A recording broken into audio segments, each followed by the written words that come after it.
Saint Onesimus, a name perhaps unfamiliar for many, holds a profound story of redemption and transformation. Onesimus was first introduced to us in the New Testament letter to Philemon, penned by the Apostle Paul during his imprisonment. Let us learn about this unique saint today.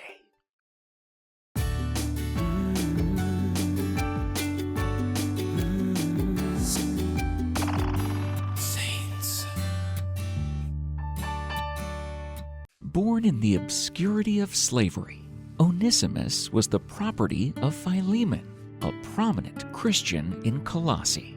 In the Roman Empire during the 1st century, slaves were considered property, devoid of rights or dignity.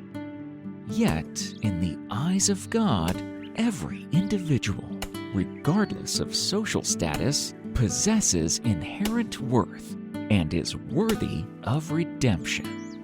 Onesimus was a slave to Philemon, an influential man who had been converted by St. Paul. One day, Onesimus did something that offended Philemon greatly. Onesimus had to flee from town in order to escape any retribution. He reached Rome, and he hoped nobody could identify him in this crowded city. There, Onesimus encountered Paul, where the apostle was serving time in prison.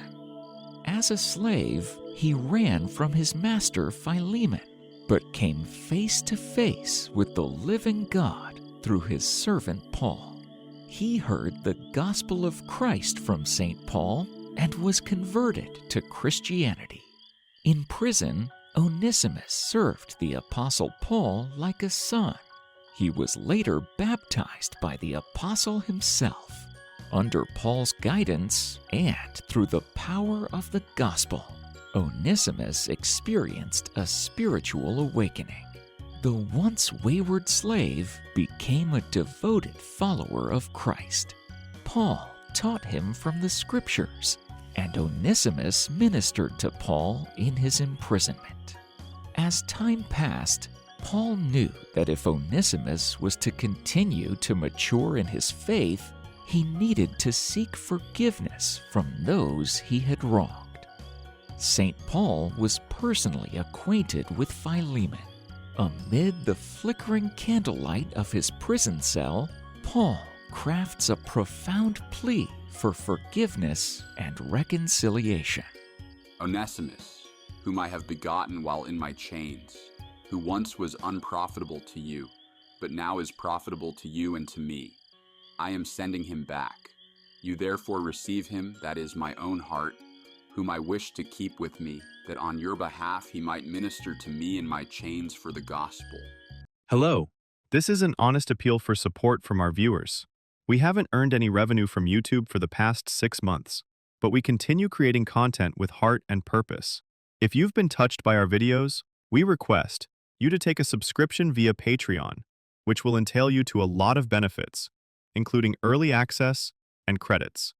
Or you can make a one-time donation through PayPal. Please find the links in the description below. Every contribution makes a big difference. Thank you all for watching our videos. God bless you. Paul sent a personal letter to Philemon and his family along with Onesimus, encouraging forgiveness and acceptance toward the slave.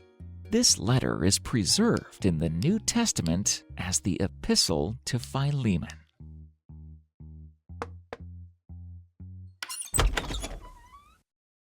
When Philemon saw Onesimus standing at his door, memories of his deeds flooded Philemon's thoughts. The law permitted a master to execute a rebellious slave, but Philemon was a Christian. Yet, as a believer in Christ, Philemon knew he was called to a higher standard. The letter carried by Onesimus provided the advice Philemon needed. After reading the letter, Philemon, who later became a saint, not only forgave Onesimus, but also sent him back to Rome to the apostle. This act of forgiveness and liberation allowed Onesimus to reunite with Paul, this time as a devoted aide. After the death of the Apostle Paul, Onesimus served the apostles until their end, and he was made a bishop. After the death of the holy apostles, he preached the gospel in many lands and cities, in Spain, Carpatania, Colossae, Patras. During the reign of the Emperor Trajan, from 89 to 117 AD, Saint Onesimus was arrested and brought to trial before the Epoch Tertillus. He was cruelly tortured in Rome for 18 days by a governor who was infuriated by his preaching.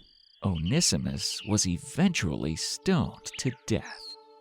Onesimus's journey from bondage to spiritual liberation and leadership epitomizes the profound impact of Christian forgiveness and redemption.